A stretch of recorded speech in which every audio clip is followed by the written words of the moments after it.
It affects huge spending on things such as defence, schools, hospitals, road and rail. In the United States, there's America legislation designed to channel public money to U.S. firms. Khz Short at the Peterson Institute in Washington, D.C. Tell me more. There are various types of preferences that can be given to domestic firms. Some are price preferences, where if you were comparing bids, one bid is 20% more than the other, you will say, well, even if with that price margin, the contract will go to the higher priced domestic bidder. Other types of preferences require local content, sometimes up to 100% local content, and therefore essentially bars participation by foreign suppliers. Khz Short at the Peterson Institute in Washington. How much benefit to smaller companies in Europe might opening up U.S. procurement procedures make? I think it's important to look in particular at the supply chain element.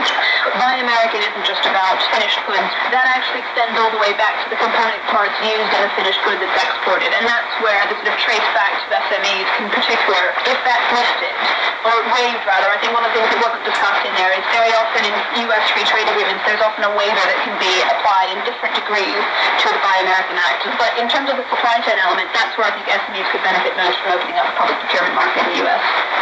Some people are worried that things like Cornish pasties, sort of appellation contrôlé things, or melting lavery pork pies, or maybe French wine will come under fire from this, the designation of regional products. It's something that's very often used as sort of a trade-off in past EU free trade agreements.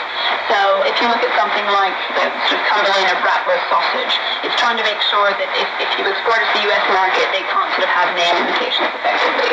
Now personally, I think that from a protectionist point of view, that shouldn't be the EU's sort of chief purpose, is to have these sort of pet projects for particular regions. This is one of the problems. I mean, designated origin products are something that for a long time in the European Union many people have felt very strongly about, and that's why we have them, and it's actually been part of increasing food qualities. You've also had examples which I think are rather ludicrous about sort of sangria. Sangria is produced in large quantities in the United States. When I'm in the United States, I can drink sangria from lots of different sort of shops, and the European Union has just passed a new sort of protected designated origin status for sangria, so that all of these sort of companies in the US, they have to call it sort of sparkling bubbly fizzy wine. And I think